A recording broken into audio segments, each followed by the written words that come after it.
I say, cool, that's great.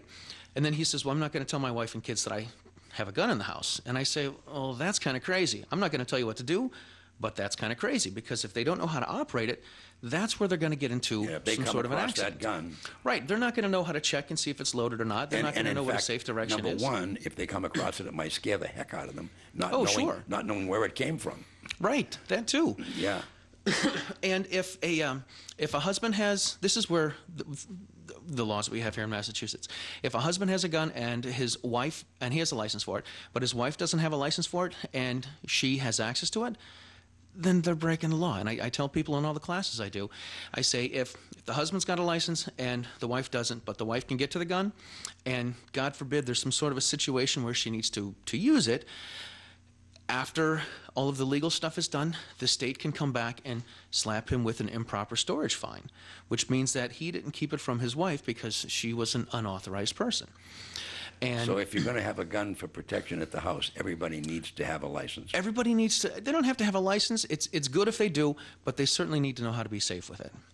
I have one friend he's a gun guy. His wife's okay with the gun thing. He's got a big safe that he keeps all of his guns in, and she doesn't know how to work the combination on it, so he keeps all of his Girl Scout cookies there so she can't get to them. Right?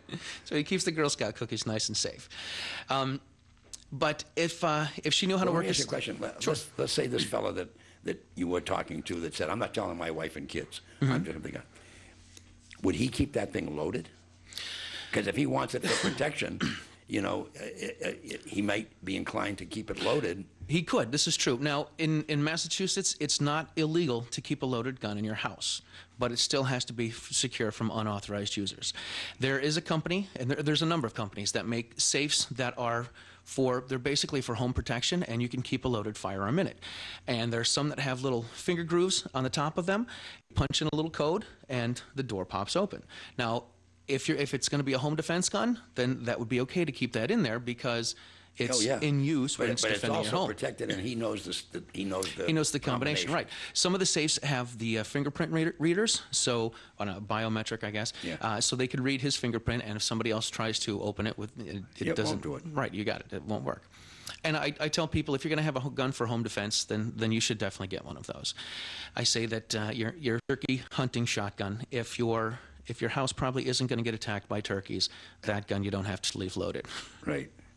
Yeah, well, that's true, and I doubt that turkeys. I mean, we had a house in Ware, and it was on a cul-de-sac, but behind us was the woods, and the old railroad track. Nobody could ever build behind us. Yeah. And we'd be sitting in the dining room, and you'd look out to the backyard, and there'd be pheasants and turkeys walking around out there. Cool. And they never bother you. They just come in, maybe have a little grass and take off. Yeah.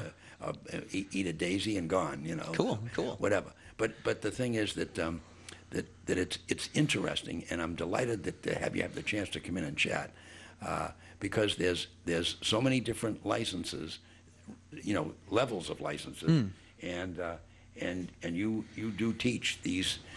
I do. Yeah. Now, since and I don't know at what point, whether we want to go back to Columbine or the movie theater or Newtown, have you had increased interest in people having you come in and teach them? Absolutely. I literally from in the last day and a half, I've gotten 3 emails from people that say they want to do a course. I did a class for a woman over the weekend, and she called me and said that she was interested in having her daughters take the class, and I did the class with her daughters last night in one of the local towns here. Did it right in their house. Teach she's got a couple of teenage daughters.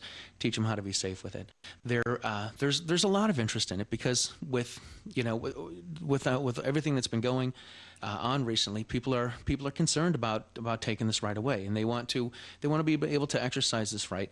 And I try not to sound like some crazy wacko that the government's tyrannical and they're going to take us over and all that kind of stuff. That's give a little me a break. They haven't done it yet. Right, and that's 200 and some odd years, and they're not exactly. Gonna do it. I mean, if you really want to push the argument, The Second Amendment was written in 1776, and it referred to muskets and single-bullet pistols that you had to reload by hand, and it took you 2 minutes to put another bullet in to shoot it. Right. So well, the they guys had who could no shoot. idea that we would have semi-automatic rifles and guns. You know. Well, this is true, but they also gave us the freedom of speech and had no idea we'd be talking into microphones and talking to people all over the place. Don't get me wrong. I recognize it.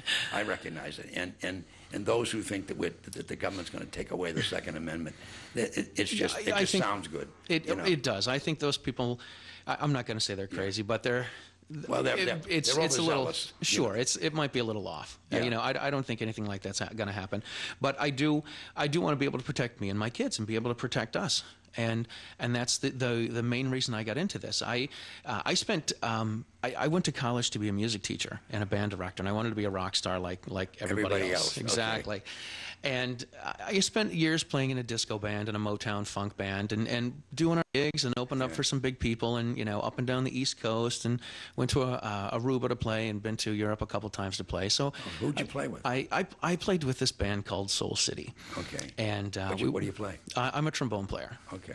And we had a house band gig at a nightclub in Boston, and that's where we played 3 or 4, 2, 3, maybe 4 nights a week, and so I did all that stuff, and then I got married and had kids, and then playing in a band was no longer. Oh. I'm not going to say it wasn't fun, but it was more of a job than it was something for fun. Yeah. And then I. For some reason, I ended up getting a magazine subscription for a deer hunting magazine because I was doing a fundraiser for one of my nephews, and I thought there were no music magazines I wanted to do or that I was interested in. So I figured I'd do something that was totally unrelated, something I would never, ever be interested in doing. And I got a deer hunting magazine. Well, that put me on a mailing list as a hunter for the NRA. And they sent me a letter that said, hey, come fight the anti-gun wackos, become a member for $25. And I'm like, well, that sounds cool. That'd be kind of fun, right? So I became a card-carrying NRA member and never had fired a gun before. And then after, getting magazines for a while, and this was in maybe 2000 or so, I was teaching in a public school, and this was after September 11th, excuse me. I was teaching in a public school, and the safety plan was that if somebody was in the school that shouldn't have been in, the principal would come on the intercom and say, the eagle has landed, and everybody hide under the desks. And I'm like, well, that's kind of crazy. I remember sitting in the teacher's room saying, well, that's kind of crazy. If the teachers all had guns, they could shoot the bad guys. We could go right back to teaching and not have to worry about anything. So that kind of made me think, hey, maybe one February vacation I'll go get my gun license. Well, I did that process, and by June I got my gun license because I had to talk to the police and then get an application. Then I had to take a class. Then I had to go back in and meet with the police. Why don't you go through that? Because I think what I'm trying to do is let people understand both. There's two sides to every issue. Look, it doesn't matter what it is. Yeah. And I always used to maintain it. I was in politics for a long time. And we do this show, Politics as Usual, we call it. And the interesting thing I always maintained that every time you made a decision, you made an enemy, because it was always two people. No matter what you voted on, there was somebody who wanted it and somebody who didn't. You got it. Okay? So every time if you stayed long enough, you'd have more enemies than you'd have friends. Totally. And you'd be gone. See? I had a friend of mine who says there's always 3 sides to every story. There's his side, there's her side, and there's the truth. Yeah, well, somewhere in between them. Exactly. But so maybe going through that process of from the time you decided, gee, I think I want to have a gun. Can you go through the steps so absolutely. people can understand that you just didn't go in and buy a gun and off you go? And off I head out. No, not like that at all. The first thing that you need to do if you decide you're going to want to get a gun or get a firearms license, the first thing you do is have to take a firearm safety course. There are about 20 classes that the state says are okay and they accept as a firearm safety course. Some of the classes will allow you to have only rifles and shotguns, and the other class will allow you to have handguns. And there are classes out in Smith & Wesson. There are classes that are up in at SIG Academy up in New Hampshire. There's a lot of NRA courses that the state accepts. There's a couple of other curriculums that they have, but there's about 20 courses in all that the state accepts as classes that will teach you what you need to know. After the basic class that I teach is 4 hours long. The other class that I teach is 8 hours long. The 8-hour class is all handgun stuff, and some of the stuff that we do is we do all the book work and all the legal stuff, and then what we do is we end up going out to the range and doing some live firing. We shoot. Yeah, I was going to ask you that. If somebody, if you go give them a lesson, they have to go get the process. They never actually fire the gun, do they? It depends on which class they take. Because, I mean, you take a 16-year-old girl. She needs to know what that gun's going to do. Oh, sure, absolutely. Boom, that thing kicks. Yeah, absolutely. And if somebody wants to just do the 4-hour class and wants to go out and do some live firing, that's something that I can do also. That's not a problem at all. But they sit through the one of the courses, either the 4-hour class or the 8-hour class. They're going to get a certificate from the instructor to say that they've met the minimum requirements for what the state says. Then the person's going to go down to the local police station and get an application. They're going to fill out the application, and then they make an appointment with the police. When they make an appointment with the police, they're going to bring in the application and the certificate that says they've taken the safety course. They're going to bring in a check for $100. If you're under 18, it's only $25, which is kind of cool. And then Why? Why? I'm not sure. I think they want to try to make it easier for young people to get an education and to get their FID card. Okay, well, that's one thing all they worry about down in Boston is finding new taxes. There you go. Well, we can tip them off to that one. This is true. Now, I don't want to get into at least make it 50.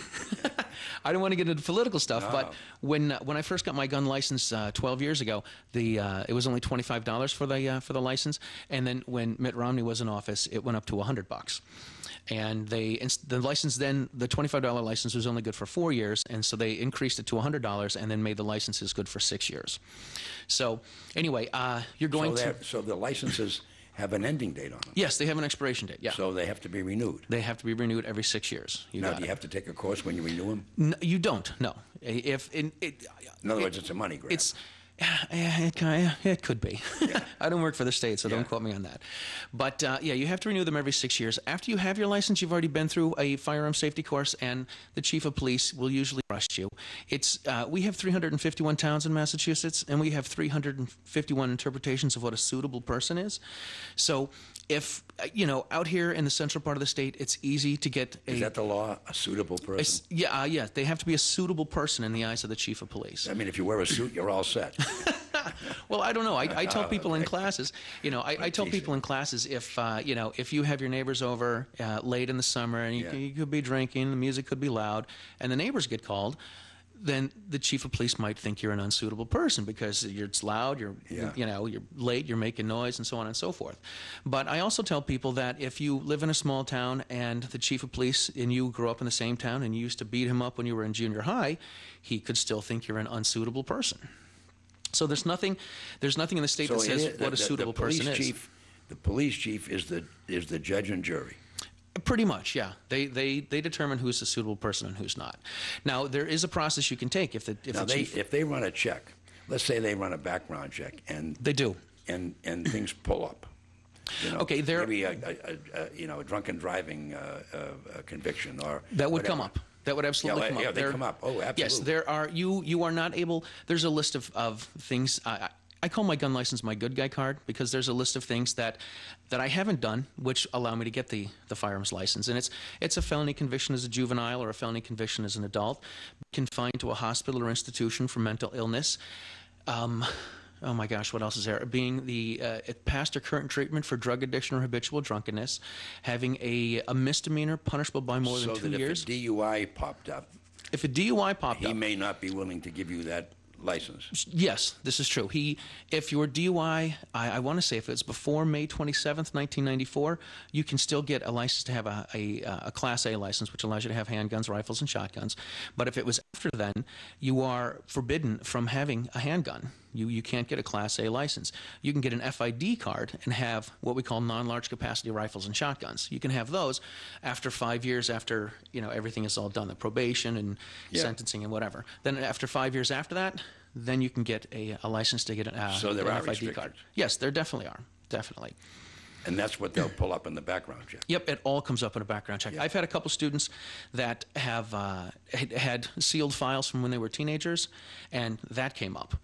I had a student one time who shot a telephone pole worker with a BB gun, and it came up that he had a sealed file. It didn't prevent him from getting his license, but if he didn't tell the police, and then he would have not been able to get a license. I had another guy who was, if he didn't go in and confess that. yes, if you didn't go in, if you don't tell the police that you have